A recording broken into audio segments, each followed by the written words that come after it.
저도 어제 미국 장 보면서, 우리 장 보면서, 아, 이거 뭐 있다 생각을 했는데, 그, 장 초반에는 조금 좀 부진했었고요. 저는 지금 장의 어떤 중심층을 뭐 여러 가지를 생각하고 있는데, 큰 틀에서 놓고 보게 되면 어제 우리나라 증시가 한 11시 정도부터 많이 반등을 했습니다. 뭐 21선까지 내려갔다가 기가 막히게 뭐 21선, 3,870선, 코스닥 880선 찍고 올라갔었는데, 미국을 가만히 보면 우리나라 장중에 나왔던 게 이제 뭐가 있었냐면은 트럼프가 중국에 대한 관세 유예를 내년 11월까지 유예한 부분이 있죠. 그거 있었고, 저희가 이제 주간 일정에서 많이 체크해드렸습니다만은 지금 미국 대법원에서 트럼프의 관세에 대해서 적법성에 대해서 첫 심리를 하고 있습니다. 하고 있는데 오늘 아침에도 속보 나왔겠지만은 미국 대법원에서는 대법관들이 트럼프의 관세에 대해서 어느 정도 회의적이다 그런 이야기를 하는 겁니다. 트럼프가 그 올해 아시겠습니다만은 레시피로컬 테리프라고 이야기해가지고 15% 정도의 글로벌 기준으로 상호 관세를 부과했지 않습니까? 그런 거에 대해서는 이제 부과할 때 그 명분이 뭐였냐면 트럼프가 국가 비상사태를 명분으로 그걸 발권을 한 거거든요. 행정명령이라고 이야기를 하죠. 그러다 보니까 이제 세금 부과하는 거는 우리 의회의 권한인데 왜 그렇게 국가 비상사태 권한을 남용하느냐 이런 이슈가 나오면서 물론 이제 이거는 첫 심리이기 때문에 아직까지 결정 난 건 아니에요. 그런 이슈가 나오는 상태다 보니까 약간의 이제 출발이 여러 가지가 있을 수가 있어요. 최근에 뭐 IT 버블에 대한 이야기도 있을 수가 있고 복합적인데 제가 생각할 때는 약간 관세 부분 자체가 그래도 그러니까 글로벌 정치는 크게 관세로 인한 글로벌 경기 위축이라든지 그런 거에 대한 부정적 이슈 그리고 그에 대해서 한국 증시 같은 경우는 관세를 인해서 상대적으로 수혜를 보는 섹터의 뭐 반등 그리고 또 하나가 이제 관세로 인해서 지표의 부진 그걸 금리 인하 이런 그림으로 다 맞춰져 있거든요. 근데 신고가의 가장 큰 핵심은 뭐냐 하면은 결과적으로는 테크주의 상승입니다. 테크주의. 그러니까 쉽게 말해서 뭐 반도체주의 상승 이런 흐름이 좀 결정적이기 때문에 그 큰 틀을 잘 기억을 하고 가시면 좋을 것 같고요. 그럼 하나씩 풀어보겠습니다. 초반에 조금 좋았던 거는 고용이 좀 잘 나왔어요. ADP 민간 고용이었는데 한 42,000건 정도가 나왔습니다. 물론 이제 오토 데이터 프로세스라고 이야기하는 ADP 민간 고용하고 또 노동부 발표하는 건 수치가 차이가 있는데 그래도 근데 이게 잘 나왔다 말하기도 좀 그렇고 왜냐하면 계속 좀 내려가다가 42,000건 정도 나왔거든요. 그러니까 컨센서스는 한 3만 건 정도였고 그러니까 저는 미국 고용은 재미난 게 항상 발표를 하고 나면 전월이나 전월을 수정을 하게 됩니다. 희한하죠. 그것 때문에 이제 트럼프도 계속 말이 좀 많았던 거고 아니 고용을 발표했는데 노동부도 그래요. 발표를 했는데 왜 자꾸 이전 거를 수정하느냐 아마 데이터 집계에 어느 정도 한계점이라든지 그 이슈 때문에 그렇지 않을까 추정할 수가 있고요. 근데 어쨌든 전월치도 32,000명 감소해서 29,000명 감소로 그러니까 쉽게 말해서 상향이라는 표시 자체가 감소폭이 줄은 거죠. 근데 내용을 놓고 보게 되면 고용이 좋아졌느냐 꼭 그렇지는 않았던 것 같습니다. 약간은 우리가 말할 때 빅테크 대기업들은 오히려 증가를 했는데 실제적으로 소기업이나 중견기업 같은 게 오히려 감소를 했습니다. 그러니까 뭐 이런 말이 그렇게 우리 쉽게 봤을 때 우리나라도 마찬가지잖아요. 우리나라 기준금리가 높을 때 대기업들은 또 어느 정도 현금 여력이 있고 잘 버티는데 중소기업들은 되게 힘들지 않습니까? 그게 고스란히 반영이 됐다. 하지만은 이제 고용이 또 너무 많이 위축된 게 아니기 때문에 시장은 이 부분을 조금 그래도 긍정적으로 봤다 볼 수가 있고요. 그 미국이 이제 지표가 두 개 발표되는데 하루 전날 같은 경우는 ISM 제조업 지표가 있었고 어제 같은 경우는 서비스업 지표가 있었는데 제조업 지표는 지금 미국이 8개월 연속 기준선 50선 아래에 있습니다. 근데 이제 서비스업 지수는 52.4로서 전달 50 이후에 다시 올라갔거든요. 근데 뭐가 중요하냐면 서비스업 지수가 제조업 지수보다 훨씬 중요합니다. 그는 가장 큰 이유가 서비스업 지수 같은 경우는 소비와 관련되기 때문에 미국 GDP의 70%를 담당하는 소비와 관련된 지수인데 요거 자체가 이제 증가한 흐름이 있다 보니까 약간 산업재 쪽에서 다우 쪽에서 반등한 흐름을 좀 보이고 출발 흐름입니다. 그리고 이제 내용을 봤더니 또 우리가 개념하는 밑에 거 제조업과 관련되는 수주 잔고라든지 고용 쪽은 좀 안 좋았습니다. 그러니까 뭐 이거는 이제 매크로 관점에서는 미국이 소비 쪽은 그래도 그나마 견조한데 기타 전통 제조업 같은 경우 여전히 부진하다 그렇게 볼 수가 있을 것 같고요. 이제 나머지 같은 흐름 같은 경우는 이제 바로 요건데 이게 폴리마켓하고 칼시라는 베팅 사이트입니다. 베팅 사이트에서 트럼프의 관세가 유지될 확률에 대한 확률의 대열이 폭 떨어진 거예요. 그러니까 이게 어떻게 보게 되면은 이제 지금 쭉쭉쭉쭉 떨어지고 있는데 이거는 결과적으로 대법관 심리를 앞두고 베팅을 하는 거죠. 걔네들이 하는 건데 뭐 아시겠습니다. 미국은 이런 것 자체가 합법이기 때문에 계속 돈을 걸고 베팅을 합니다. 이게 확 떨어졌다는 거는 시장 관점에서는 바뀌지는 않겠지만은 관세로 인한 부분 자체가 트럼프한테 부담이 될 수 있고 우리가 트럼프 타코라고 이야기하는 부분 있지 않습니까? 그러니까 트럼프는 항상 관세를 먼저 부과하고 오히려 그걸 풀어가는 그림이다를 또 내년도 정시를 바라보는 관점에서 어느 정도 희망을 줬지 않나 그리 보겠습니다. 이제는 또 하나가 요건데 최근에 그 가장 많이 나온 이야기가 이제 IT 버블론이었잖아요. 그렇죠. 예, 근데 이 자료를 보게 되면은 그거는 핑계다. 예를 들어서 언제든지 주가가 오르면 나올 수 있는 내용이다. 그렇게 한번 볼 수 있습니다. 이 자료가 뭐냐면 골드만삭스 자료인데요.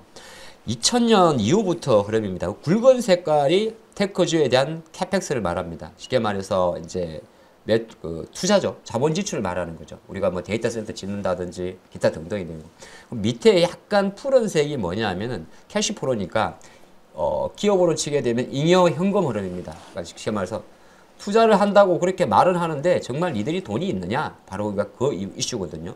그럼 이걸 보시면은 지금 AI 버블론에 대한 이야기 자체가 지금 어떻게 보게 되면 새로운 건 아니라는 거죠. 물론 추세적으로 계속 2000년 이후부터 기업들은 형용 임금 흐름 대비해서 자본 지출을 늘려왔습니다. 늘려온 상태였고 물론 23년 이후 급속도로 증가한 건 있습니다. 그건 왜냐하면 23년도 원래 오픈AI 챗 GPT는 2020년 이전부터 서비스는 되고 있었고 글로벌 기준으로 놓고 봤을 때 본격적으로 서비스가 확산화되고 수익화 모델이 이루어진 게 23년도 말이었거든요. 그러다 보니까 이 데이터만 놓고 보게 되면은 최근 한 2, 3년 동안 미국의 그 테크주들의 캐펙스 투자가 엄청나게 증가했기 때문에 그래프를 보게 되면 폭 올라가지 않습니까? 이때는 왜? 코로나 때문에 위축됐던 거고요. 폭 올라가는데 현금은 올라가는 게 더디니까 어떻게 보게 되면 보는 관점에 따라 다릅니다. 뭐 어떻게 보게 뭐 오라클이라든지 아니면 브로드컴이라든지 뭐 막 이렇게 오픈 AI라든지 이야기를 하는데 자금은 못 따라가는 거 아니냐 그렇게 볼 수는 있는데 가장 중요한 거는 중심을 잡을 때 어디에 잡아야 되냐면은 미국 기업으로 놓고 봤을 때 실제적으로 우리가 말할 때 AI 서플라이 체인에 갔을 때 칩을 설계하는 엔비디아라든지 브로드컴이라든지 이런 회사들은 거의 상관은 없어요. 결정적으로 서비스를 다는 클라우드 기업이라든지 아니면은 우리가 말하는 뭐 팔란티어도 마찬가지고 AI 소프트웨어 기업에 대한 버블론이 많이 강조되는 거지 제조업 쪽은 크게 상관이 없습니다. 그게 이제 항상 우리가 중심을 가지고 가야 되는 거고요. 만약에 퀄컴 같은 기업들이 지난번에 실적 발표하면서 이렇게 퀄컴이죠. 스마트폰 퀄컴의 가장 큰 단점은 여전히 모바일에 많이 집중되어 있다 그랬잖아요. 그래서 우리가 이 시간에 그런 이야기를 잠깐 했었어요. 야, 퀄컴도 이제 뭐 AI 쪽에 뭐 칩을 만들고 한대. 근데 시장 일각에서는 그건 알겠는데 근데 니들이 실제적으로 지금 수익 구조 자체가 그렇게 좋은 게 아닌데 요런 걸 말하는 거예요. 거꾸로 놓고 보게 되면은 우리나라 입장에서 이번에 장이 흔들릴 때 많은 분들이 중심을 딱 잡았던 게 바로 마이크론이거든요.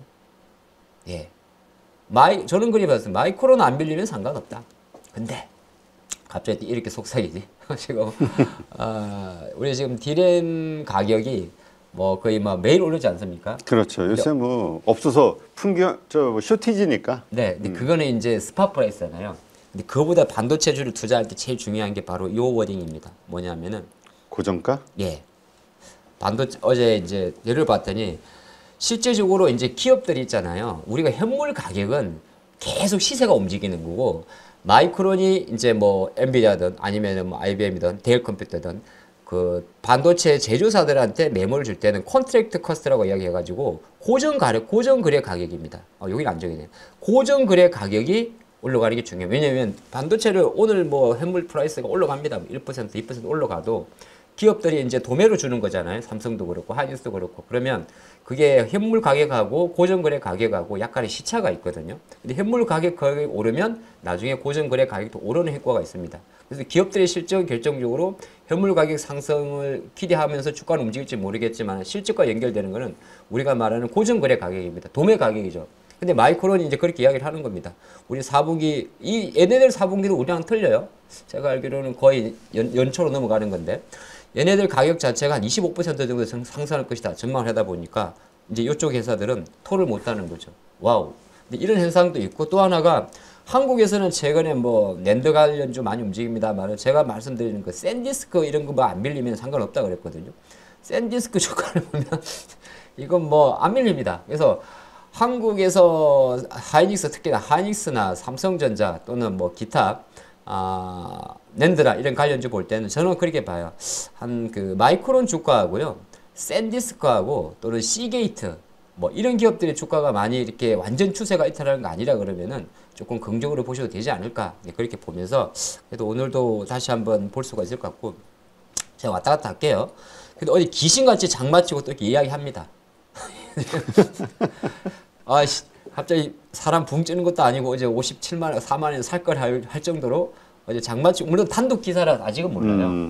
기사는 이제 협상 완료됐다고 워딩을 되게 세게 적었는데, 여기 보면 완료됐다라고 이렇게 파악됐다 이렇게 됐는데, 이런 파악됐다는 말은 그냥 단독에는 글자가 없으니까 이제 일단은 뭐 한번 무조건 믿을 건 아니지만은 중요한 아니 그래서 그 왜 우리가 시그널이 있잖아요. 그 뭐지 그 HBM 그 선물로 줬을 때 네. 무겁고 비싸다. 그러니까요. 엔비디아 황이 그랬잖아. 그게 이제 어떻게 보면은 여러 가지 그 의미가 있다고 말씀을 하셨었는데, 하이닉스가 그동안 조금 여전히 좀 부진하게 생각했던 부분이, 부진한 건 아닌데요. 늘 걸렸던 부분이 한 2달 전부터 계속 하이닉스는 엔비디아 쪽으로 뭐 HBM4의 가격을 올리려고 하고 있고, 근데 엔비디아 입장에서는 어차피 수요가 많이 들기 때문에 개수가 많아야 되는데, 자꾸 이제 공급자 입장에서 사실은 약간 하이닉스가 갑질을 하니까, 갑질까지는 아닌데 뭐 저 그들만의 관계에서는 갑질을 하니까 야 뭐 이렇게 자꾸 가격 올리려고 그래, 캐파 커지는데,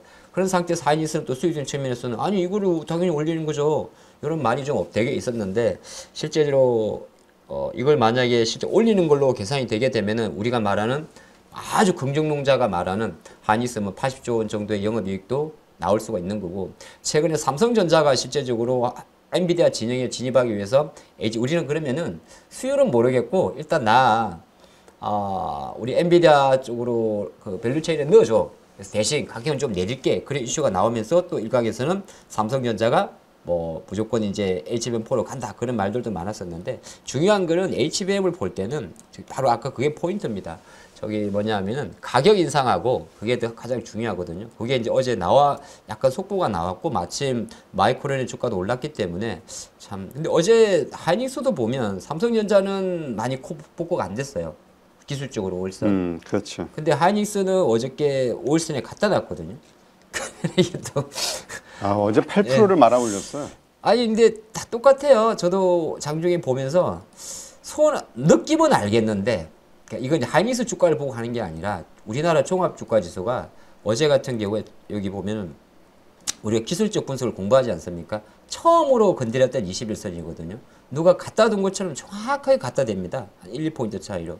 그래서 이제 이 정도면은 너무 많이 빠진 것 같은데 이 정도까지 오를 줄은 모르니까 그럴 수가 있습니다만, 오늘 또 다행스러운 거는, 뭐 다행이라면 좀 그런가요? 다행스러운 거는 그래도 하이닉스 주가가 좀 멈춰주게 되면, 멈출 확률이 되게 높습니다. 멈춰주게 되면 5일선 위에서 멈춰주게 되면은 시장 관점에서는 약간 또 변동성 자체가 완화되기 때문에 일단 한숨을 돌렸다는 시그널 자체를 보면서 미국을 좀 보시는 게 낫지 않을까 보겠고요. 그 연결고리가 뭐냐면 다른 것도 마찬가지. 제가 지금 매일 여기 아침마다 하고 있는데, 어제 테슬라 똑같은 이야기를 했어요. 어제 테슬라 하루 전날 한 3% 빠졌었거든요. 근데 어제 다시 이제 4% 올랐는데, 그 3% 빠진 게 하루 전날 미국 증시도 일시적으로 버블 요년 이야기 나오다 보니까 생뚱맞게 안 좋은 거를 갖다 붙이는 거죠. 근데 어제 또 오른 같은 경우는 똑같은 워딩이에요. 어떤 거? 테슬라의 이제 머스크 보상안 추총을 앞두고 올랐다, 그런 내용들이거든요. 그리고 중국의 그 전기차 회사 샤오펑인가? 예. 갑자기 이름이 생각나는데, 중국의 뭐 이제 미국 상장된 전기차 회사가 네. 야 얘네들 우리도 테슬라처럼 휴머노이드 로봇 만들게, 그랬더니 뭐 잠깐 위축돼서 내렸다고 하는데, 그건 무슨 앞뒤도 안 맞는 이야기죠? 그래서 시장에서 그렇게 해석을 했더라고요. 중국 전기차 회사가 테슬라처럼 휴머노이드 로봇을 만든다고 하니까 테슬라 입장에서는 뭐 부신하지 않을까, 뭐 그런 이야기인데 그거 다 필요 없고요. 그럴 때는 테슬라는 일단은 그 머스크 패키지가, 그 다음에 추총에 대한 이슈 때문에 주가는 상당히 강한 흐름으로, 안정된 흐름으로 가지 않나, 네, 그렇게 보겠습니다. 그래서 물론 주가는 그때도 미국 테크주들은 확 빠지면 사는 관점을 유지하면 좋을 것 같고, 엔비디아는 그냥 막판에 우리나라 미국 증시가 보시면은 약간 꼬리를 단 거 있지 않습니까? 약간 꼬랑지 조금 꼬리 내린 거. 요거는 엔비디아가 다른 별 이슈는 없었던 것 같고요. 보니까 그냥 실적이 아니라 주가 좀 오르다가 차익 매물이 조금 나오면서 상승세가 위축되면서 지수는 조금 밀렸다. 그렇게 보시면 좋을 것 같습니다. 유동성 폭발의 시대가 열리는 자산 확장의 골든타임. 이번 기회를 놓치면 다시 오지 않을 수도 있습니다. 2026년은 20년 만에 한 번 올까 말까한 대세 상승장. 지금보다 훨씬 더 큰 유동성 폭발의 시기입니다. 인생 2막을 준비하고 자산 규모를 바꿀 수 있는 결정적 타이밍이죠. 이제 걱정하지 마십시오. 제 성격 아시죠? 절대 애매하게 말하지 않습니다. 저 하창봉과 함께라면 이제 주식이 즐거워질 겁니다. 그래서 준비한 대세 상승 수익 실현반. 저와 딱 8주만 함께 해보세요. 2026년 상반기부터 수익을 낼 수 있도록 설계했습니다. 성공하는 투자는 아주 간단합니다. 오답을 줄이고 정답을 반복한다. 그 원리를 체득할 수 있게 도와드리겠습니다. 제가 보는 차트의 완벽한 이평선 세팅법부터 직접 만든 투자 루틴을 통한 구체적인 행동 지침, 거기에 더해 2026년 주도주와 2030년 미래 섹터 전망까지 매주 3회 강의와 매일 2회 시장 분석과 실습으로 총 8주 동안 수익을 위한 모든 핵심을 알려드리겠습니다. 25년의 투자 경험과 수많은 투자자와 함께 쌓은 실전 노하우, 그 모든 걸 이번 과정에서 쏟아내겠습니다. 누구나 할 수 있습니다. 명확하고 구체적인 수업을 통해 재미있게 배우고 실제로 돈이 되는 경험을 해보세요. 강력하게 말씀드립니다. 대세 상승 수익 실현반에서 저 하창봉이 여러분의 투자 실력과 마인드셋을 모두 책임지고 변화시켜 드리겠습니다. 대세 상승 수익 실현반, 지금 바로 고정 댓글을 확인하세요.